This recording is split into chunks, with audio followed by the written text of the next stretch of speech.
Қайырлы күн, киносүйер қауым. Бүгін біз Бахар телесериалының келесі бөліміне келіп жеттік. Бұл жерде больницаға нови бастық келеді, жаңа бастық ауысады. Соны жұмысшылардың барлығы сөз етіп жатады, өте әдемі қыз және мінезі ауырлау деп. Және ол жаңа бастықтары барлығын өзгертіп жатыр, яғни отыратын орындары және үнемі өз бөлмелерінде тамақ ішетін, енді барлығын тамақ сатпай өзінің асханаға тамақ ішулерін сұрайды. Сол жаққа барып ішулерін қадағалайды. Одан кейін реңгейін тамақ пісіреді, оны ешкім ұнатпайды.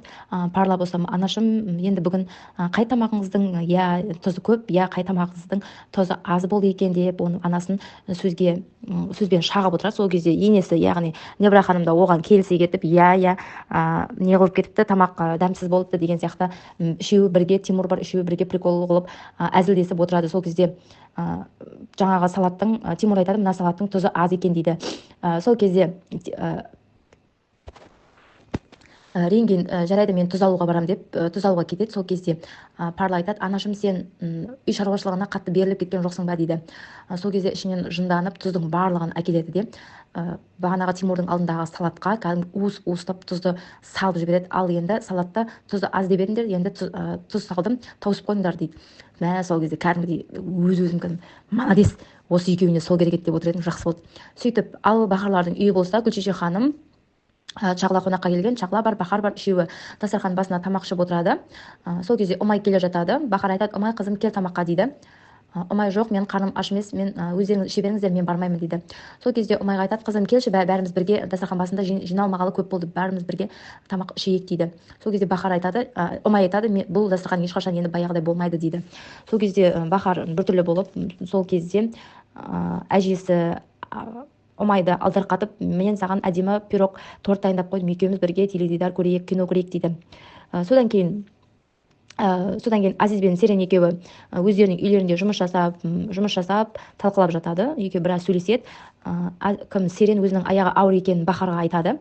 Ал Серен Азиз Оразға әлі айтқан жоқ, ол білмейді еш нәрсені.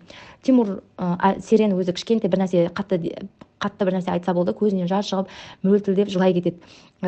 Сол кезде Бахар, сен жылама, сен не айғайладың, Азиз, не үшін айғайладың деп оған бас сала бастайды. Сол кезде Азиз Ораз өзі түсінбей, мен саған қатты жылайтында еш нәрсе айтқан жоқпын ғой деп. Сол кезде Бахар, бұл гормонның әсері ғой деп Серенді басады. Тимур мен Ренген екеуі ұйықтайын деп жатады. Ренген Тимурға айтады, енді Парлада сенің қызың, оны Ябыз оғлы болу керек, фамилиясын ауыстырамыз, жақында екеуміз үйленеміз деп шарт қояды. Ал Тимур болса үндемейді. Негізі былайынша Тимур өзі Ренгенді дымды жақтырып жүрген жоқ, өзінің Бахарды ұнататынын енді сезіп жүр.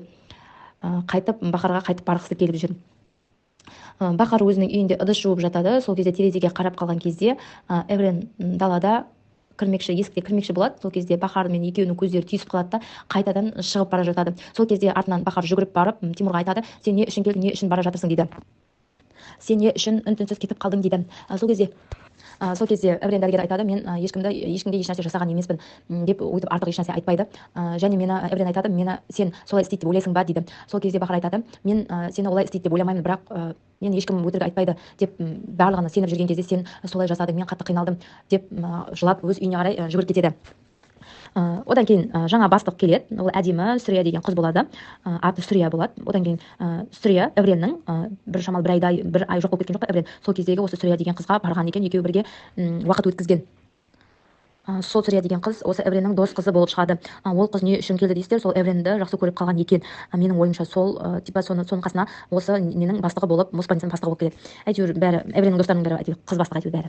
Сөйтіп жаңағы Сүрия деген бастық осы Эвренді шақырады, Тимурдың ісі жөнінде шақырыпты. Тимурды қастандық қылып өлтірмекші деп оған арыз түскендіктен сол Эвреннің мәселесі бойынша қайтадан талқылап, оны нақты жұмысқа қалдырады, нақты жұмыстан шығармақшы болады. Эврен оны көріп таңғалады, сен не істеп жүрсің дейді. Сөйтіп осындай аяқ астынан маған сұраныс түсті, сөйтіп осы жерге келдім дейді.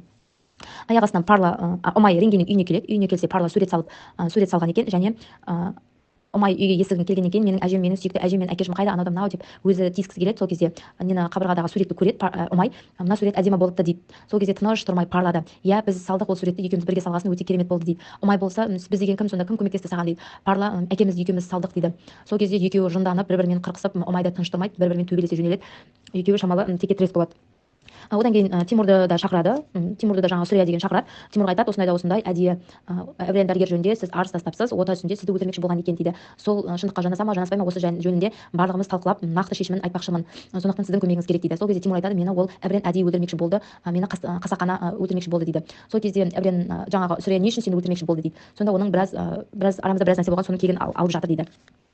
Ұмай мен әкесі екеуі сөйлеседі, екеуі күшті сөйлеседі. Ұмай айтады, әкешім сен қайтып оралшы, баяғы кезімізге қайтадан келейікші деп. Ұмай баяғыда жақсы қыз еді, енді неге өйтіп нервыма тиіп жүрген, қайдам жыныма тиіп жүр. Сөйтіп Ұмай қайта оралшы, анашымның көңілін қайтадан тап дейді. Ал Тимур болса, иә мен барынша тырысып жүрмін, анаң өзі неғылып қайта қашқақтап жүр дейді. Одан кейін Ренген мен Тимур екеуі сөйлеседі. Осы Ренген айтады, сені не үшін больницаға шақырды дейді. Сол кезде Тимур айтады, әбіленнің мәселесі бойынша біздің отамыз жөнінде дейді. Сол кезде Ренген айтады, сен бұл нәрсені қалай қабылдадың, қалай шешім шығардың дейді. Сол кезде Тимур айтады, маған ол әдейі қастандық жасағысы келді, мені өлтіргісі келді дейді. Сол кезде Ренген айтады, Тимур, сен де мен де білеміз, екеуміз де дәрігерміз, шынымен де ол өлтіргісі келсе, шынымен де сені жек көретін болса, ол әйтеуір бір амалын табар еді, сол жерде өлтіретін еді, оған дейін де өлтіруге ол құқысы бар, қолынан келетін еді. Олай сен өзіңді де басқаны да алдама, сен өзі соны әдейі жала жауып сол больницаға оны кіргізгің келмей тұр. Егер де ол ақталып шықса, сол больницада жұмыс жасайды, ал ол больницада жұмыс жасаса Бахар екеуі жақындап кетеді деп оны қызғанып жүрсің сен, оны екеуміз де білеміз дейді. Сол кезде Тимур үндемейді. Одан кейін бас дәрігері Бахар, Тимур барлығын үлкен жиналыс болады. Сол жерде бүкіл дәрігерлер, ассистенттер барлығы отырады, бастықтар, тіпті басқа жақтан келген дәрігерлер де дәл ортасында Эврен отырады. Сол кезде Сүрия ханым өзі сөйлейді, ал Эврен мырза, Эврен дәрігер, сіз бұл мәселе бойынша біз біраз талқыладық, зерттеу жүргіздік, ал сіздің ойыңызша бұл нәрсені сіз қалай болды деп ойлайсыз, әдейі жасадыңыз ба дейді. Сол кезде Эврен айтады, мен ешқашан олай жасамас едім. Егер де мені қалай кінәлағыларыңыз келсе, кінәлаңыздар, мені бұл жаладан бұл жала деп айтқыларыңыз келсе, оны да айтыңыздар. Мен ешқандай нәрсеге қарсы емеспін, барлығын мойныммен көтеремін дейді. Сол кезде аяқ астынан жүгіріп Тимур дәрігер кіріп келеді. Тимур айтады, мен бұл мәселеде менің өмірім болғандықтан мен өзім келіп тұрмын.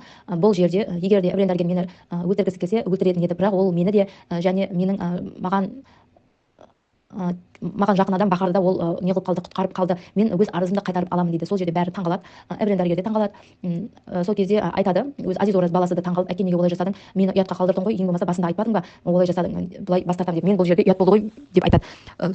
Сол кезде Сүрия айтады, бастық директорлар айтады, Эврен мырза, Эврен дәрігер, сіз бұл жаладан босап шықтыңыз, сіз енді қайтадан дәрігер, қайтадан профессор болыңыз, хирург болыңыз, жұмысқа қайта оралыңыз, барлығы жақсы дейді. Сол кезде Эврен дәрігер айтады, менің кім екенімді, мен осы жерде біраз жұмыс жасадым, менің кім екенімді барлығыңыз білесіздер, сондықтан мен өз арызымды алып келдім, мен өз еркіммен жұмыстан шығам дейді де шығып кетіп қалады өзінің қайығына қарай.